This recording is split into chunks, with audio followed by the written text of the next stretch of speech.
I'm going to talk about diversion of prescription opioids, otherwise known as Oxy, Perks, Happy Pills, Hillbilly Heroin, OC, or Vikes.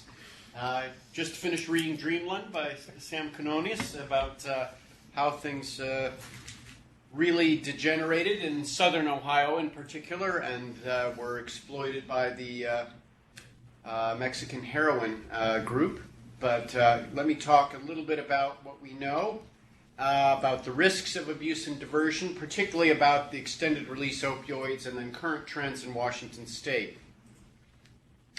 So the modern era of opioid treatment really coincides with the development and marketing of extended release opioid products. This was originally claimed to reduce risks of addiction. If you look back in the 90s, there was a lot of marketing material from Purdue that claimed the lack of rapid onset, high peaks with OxyContin would prevent addiction. That turns out not to be true because people were able to defeat the extended release mechanism of the drugs, and also the fact that the parent compound, the oxycodone itself, is addictive without any reference to kind of its rapidity of onset. This is our modern opioid epidemic is largely driven by extended release opioids, although at this point it's gained a life of its own with heroin. And there are recently, this is sort of generation 2 of the extended release compounds, is the abuse deterrent compounds. There is the new OxyContin has an abuse deterrent formulation as of 2013. Embeda, which I think has now been withdrawn, had an abuse deterrent label due to embedded naltrexone. Purdue released Targenic, which is an oxycodone naloxone preparation, in 2014. Hysingla, a hydrocodone extended release product, also came out in late 2014. And there's some talk that Zohydro, which currently has no abuse deterrent properties, may come out with abuse deterrent formulation soon. I know that there are some in the pain community that thinks abuse deterrent is the wrong label here. That is the officially sanctioned FDA label for these products, but some believe a more modest and appropriate label would be tamper resistant. Because in fact what the pills do is they are resistant to tampering, but you can still abuse these drugs. Any opioid can be abused. They are drugs of abuse. That's why they're controlled substances. They aren't truly abuse deterrent. My own personal critique of the abuse deterrent product and phenomenon is that it's not really clear who they should be prescribed to and who is going to pay for the really high cost of these brand name formulations. Perhaps maybe if I have to prescribe opioids to someone with an addiction history, I might want an abuse deterrent drug, but it's not clear to me that I should be prescribing them these drugs anyway. And I doubt that the insurance company would pay for me to prescribe these drugs to a middle-aged mother of a teenage person who might abuse the drugs from the medicine cabinet. So it's not clear to me that these have a clear mission, nor does it seem to me that they're aiming really at the center of the problem. So, one very important thing to emphasize with your patients is to dispose of opioids that are no longer needed and not to save them, which is the natural propensity of everybody. And there has been a great deal of debate about kitty litter and coffee grounds and all sorts of ways of making drugs that are being disposed unappealing. But if you look at the FDA website, it's quite clear that for especially harmful medicines, and they define those as the cases that can be fatal with just one dose if taken by someone other than the patient, they advise flushing it down the sink or toilet if no take-back program is available.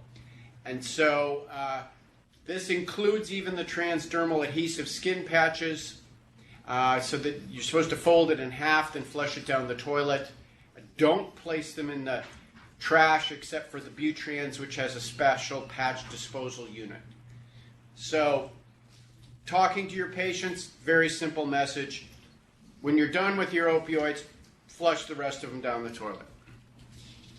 So what has been happening on opioid prescribing? This is some 2013 data from my colleague Kayla Banta-Green at the Alcohol and Drug Abuse Institute. We have many more acute than chronic or long-term recipients.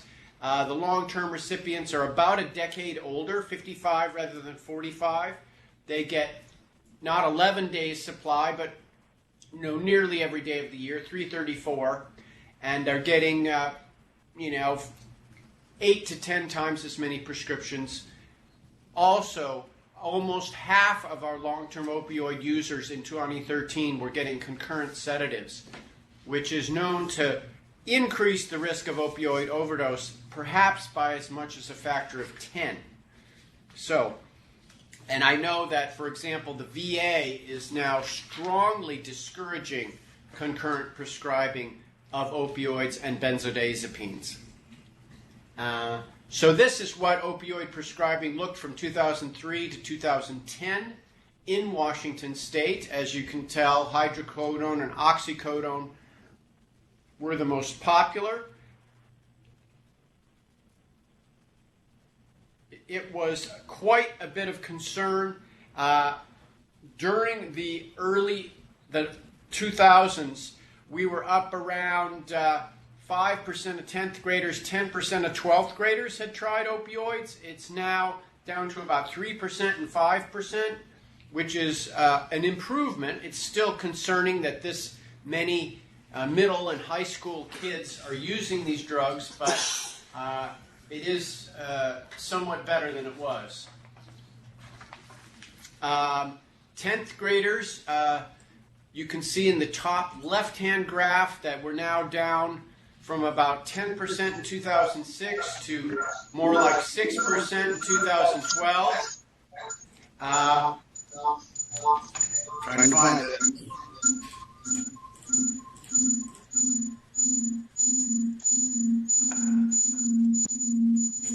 Even your size echoed. Oh, man. Did we get it? No. So someone needs to mute their phone. That will stop the echoing. Take a pause. It's a good thing we're not crushed for time. I can't find it. Uh-oh. We'll be back. Technical problems just for a moment. Okay. We got it. Should I proceed? Should we proceed? Yes. Okay, let's confirm. Okay, we're back ready to go. Okay. All right. All right. So even though the number of 10th graders using opioids to get high is going down, it's pretty clear from this lower graph that prescription opioids are a favored path to heroin use. That people who use prescription opioids to get high frequently go on to use heroin. Very concerning and lethal. So if we look at who is admitted to drug treatment in Washington State, you'll notice the green line, which is the heroin line, is the one that's ticking up in the past couple of years. Most other substances are showing stable to declining rates of admission, but heroin is popping up, as you have likely heard through the news. Again, this is some data from Caleb Banta-Green. So this is where it's happening. On the left-hand side, we have the 2002 to 2004 data. And then this shows on the right the 2011 to 2013 data, demonstrating those areas of the state that have shown lots of growth. Up near the Canadian border is the hot spot for people getting admitted to publicly funded drug treatment, though there is some down along the Olympic coast as well. And then these have to do with crime lab cases, and once again we see that things are concentrating along the Pacific coast and up near the Canadian border.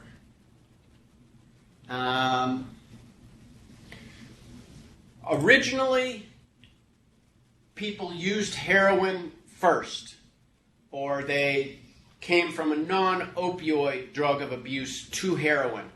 But that is not the modern way. Beginning really in the 90s, when OxyContin became so widespread, people started entering opioid abuse through the prescription opioids. And that is the most common way that people are entering heroin abuse these days. As you can see, we're getting growth in all age groups, but particularly in the younger age group from 18 to 29.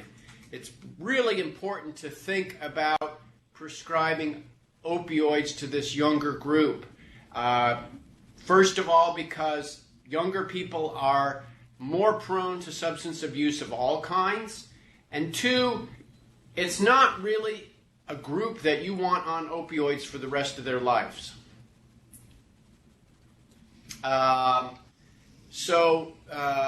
This shows national data that prescription opioid deaths are declining, but heroin deaths are picking up the slack.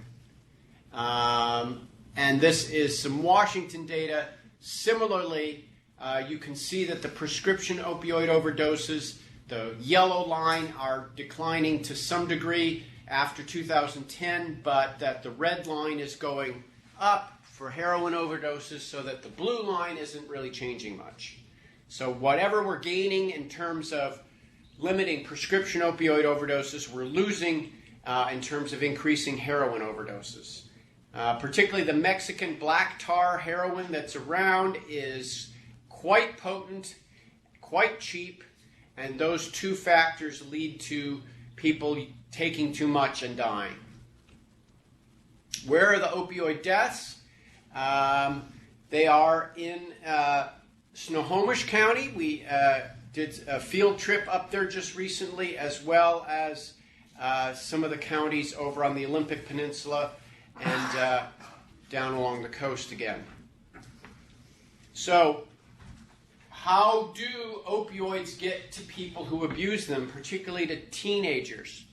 So, the most common way that teenagers get opioids is their own prescription.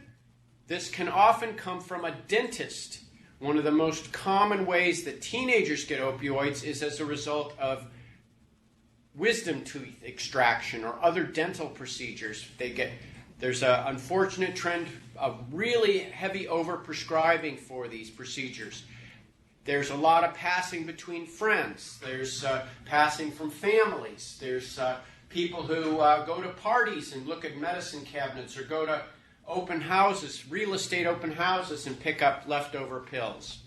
And the thing to do is to not really accept more pills than you needed, and dispose of medications that aren't needed, and lock up those that are being actively used. So, first thing, teens need to be exposed. Second of all, they need to be motivated to use them. That depends on what their peers are doing, on whether it seems like it's going to be fun. People do take opioids for a wide-ranging set of pain, stress, trauma, escape conditions, emotional pain, physical pain, all of the above. There's a lot of prescribing of opioids in generous amounts to athletes, and that gets into the whole high school and teenage stream. Family norms. If your parents are taking opioids, then the kids are more likely to. If it's acceptable in the family to be taking oxycodone or hydrocodone on a daily basis, then the kids will too. It's certainly true that there's use of OxyContins at parties. People can get started that way as well as with a severe acute injury. It's clear from some laboratory studies that you can discriminate between people likely to abuse the drugs and people not so likely. Oftentimes those who are energized rather than sleepy with the drug are more likely to abuse it. People who feel, quote, finally normal as opposed to agitated also are more likely to abuse. As I mentioned, parents are models concerning alcohol, medication, and drug behavior, and they provide a model or an example to their teenagers, not only in their behavior, but what they say and how they describe and how they explain why they're taking their meds to their kids. It's important to be alert to their situation of their kids about whether they're going through trauma. And parents need to be explicit with their kids about what their expectations are. So, to just give you a couple of summary points to take home, diverted opioids are not from drug dealers. They're not from the internet. They are generally prescriptions either to the person who abused them or their friends and family, and they're passed around sometimes for money, but more often for free. Prescription opioid abuse, overdose, and deaths are decreasing nationally and in Washington, but unfortunately much of this has reappeared as heroin use, abuse, and overdose, especially for people who are under 30 years old. And we're still, the COPREMS program is still available for free for further education on extended release opioids. All right.